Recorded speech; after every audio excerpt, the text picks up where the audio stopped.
Orang Muslim pada abad ke-17 pernah berusaha untuk menjadikan Kerajaan Siam di Ayutthaya sebagai kerajaan Muslim.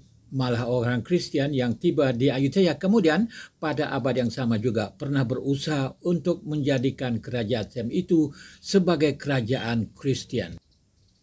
Bagaimanapun usaha Muslim dan Kristian itu gagal. Kenapa dan apakah punca kegagalan itu? Sila ikuti video kajian sejarah ini.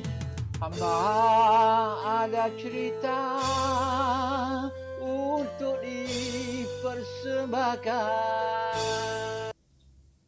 Assalamualaikum dan salam bahagia saudara-saudari sekalian. Dalam 5 minit plus 107 bahagian pertama di bawah tajuk Ayutthaya hampir jadi Islam ini, saya akan mulakan dengan pendahuluan mengenai jasa dan sumbangan orang Muslim dalam politik kerajaan Siam di Ayutthaya pada abad ke-17. Sebenarnya kehadiran orang Muslim di Siam adalah sejak zaman Sukhothai dan zaman lebih awal lagi. Ini kerana ada bukti kehadiran orang Muslim itu merujuk ke zaman lebih 1000 tahun lalu, iaitu zaman awal Abbasiyah di Baghdad. Ia bersamaan dengan zaman Dharrawati dan Sriwijaya di Asia Tenggara. Bagaimanapun kehadiran orang Muslim di Siam dengan jumlah besar yang bisa membentuk pengaruh dan kuasa dalam masyarakat dan kerajaan adalah pada zaman Ayutthaya.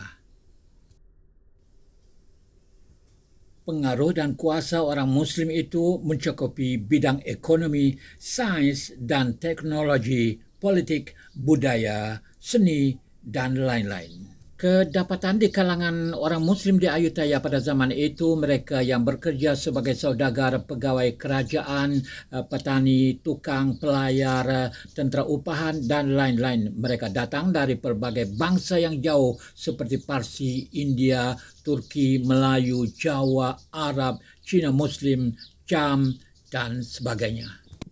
Dalam bidang sains dan teknologi sebagai contoh, orang Muslim membawa ilmu dan kepakaran perkapalan untuk tujuan perdagangan dan perang.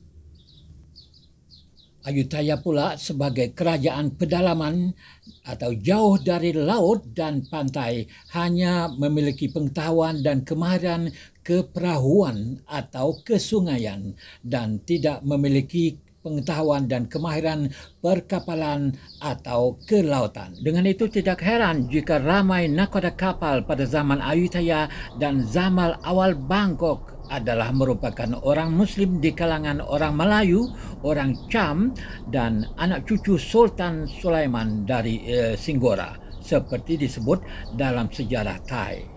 Dalam bidang politik pula, orang Muslim terlibat dalam permainan perebutan kuasa antara ahli keluarga di Raja Ayutthaya. Bagaimanapun mereka berjaya dalam permainan perebutan kuasa itu kerana Pranarai yang mereka menolong dan memberi kerjasama menang dan dapat menjadi Raja Ayutthaya.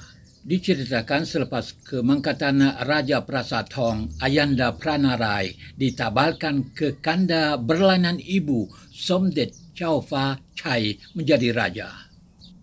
Pranarai tidak bersetuju dengan penambalan ke kanda baginda itu. Dengan itu, baginda bekerjasama dengan Somdet Pra Si Suthamraja, adinda ayahda baginda, untuk mengguling takhta ke kanda baginda. Komplot politik pertama berjaya dilaksanakan dan bapa saudara Pranarai ditabal menjadi raja. Selepas 2 bulan, komplot politik kedua dilaksanakan ke atas bapa saudara baginda pula dan berjaya juga. Pra Sri Suthamraja hilang kuasa dan Pranarai pun menaiki takhta. Diperinci sedikit komplot perebutan kuasa antara ahli keluarga di Raja Ayutthaya ini menurut catatan seorang diplomat Parsi, Ibnu Muhammad Ibrahim, dalam buku Kapal Sulaiman. Ibnu Muhammad Ibrahim mencatat bahawa selepas Raja Prasatong meninggal dunia, putra baginda yang bernama Somdet Chaufa Chai ditabal menjadi raja. Penabalan Somdet Chaufa Chai itu menimbul rasa iri hati Pranarai. Lalu baginda membuat rancangan untuk merebut takhta ke kanda baginda. Pranarai pergi berjumpa dengan bapa saudara baginda Somdet Praksi Sutham Raja sambil bertanya mengapa tuanku masih berdiam diri. Sedangkan Kekanda Beta Somdet Chow Fa Chai sudah menjadi raja. Apakah tuanku berfikir perlu masuk menghadap dan tunduk kepada baginda? Jangan putus asa, Beta akan memberi sokongan dalam semua perkara.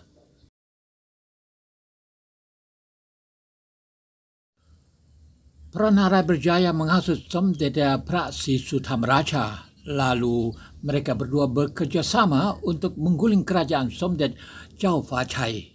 Menurut catatan Muhammad Ibrahim, bila pagi tiba, Pranarai masuk menghadap ke kanda baginda dan membunuhnya dengan tangan baginda sendiri.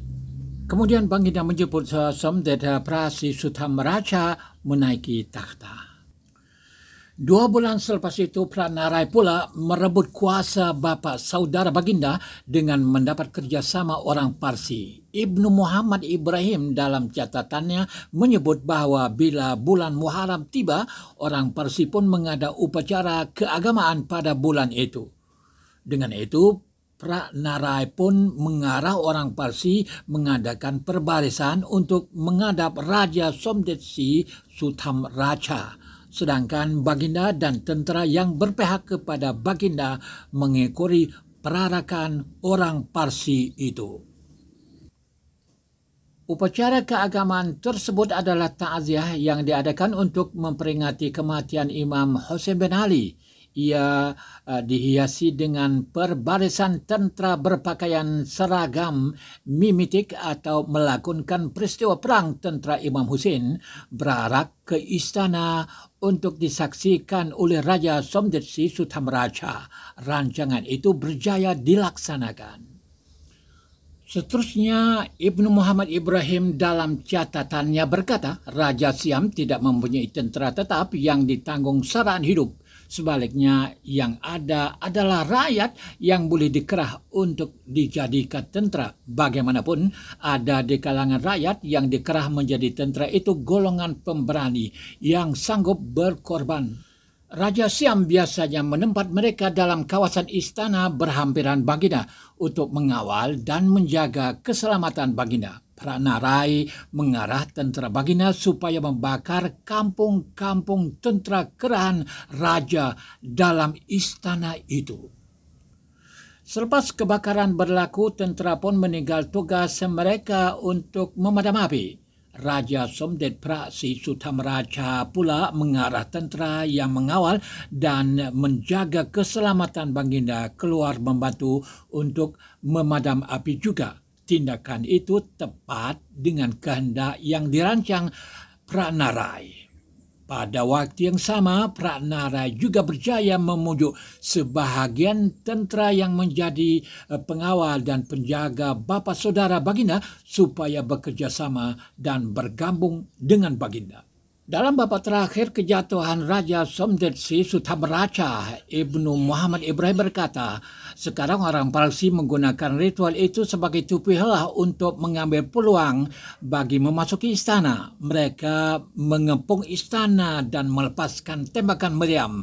Pranarai turut bergabung dengan mereka sambil meneriak, "Oh Ali!" Seruan nama Ali itu merujuk kepada Ali bin Thalib. Lantas semua bergegas ke singgasana raja. Dalam keadaan terkejut dan bimbang dengan suasana hiruk-pikuk dalam istana, Raja Somdet Si Sutham Raja memilih jalan terjun ke dalam sungai untuk melari diri. Bagaimanapun, tidak lama selepas itu, baginda ditahan dan kemudian dipaksa turun dari takhta. Seterusnya, Pranarai melantik diri menjadi Raja Ayutthaya yang baru pada tanggal 8 Muharram 1068 bersamaan dengan 17 Oktober 1657. Bukan orang Parsi sahaja yang terlibat dalam pemberontakan atau rampasan kuasa di Ayutthaya, tetapi orang Melayu Patani, orang Makassar, orang Jepun, dan orang Eropah turut terlibat juga. Bangsa-bangsa yang terlibat dalam beberapa pemberontakan di Ayutthaya itu mempunyai pelbagai matlamat.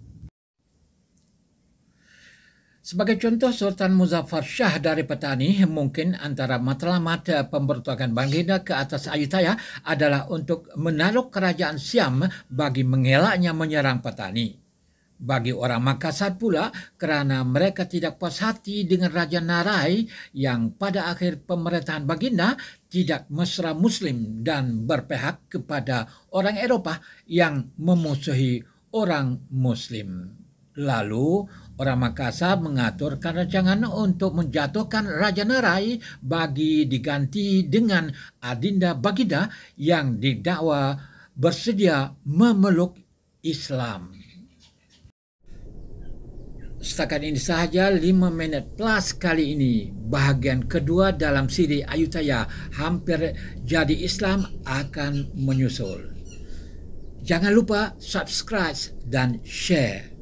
Sekian, terima kasih kerana menonton. Wassalam.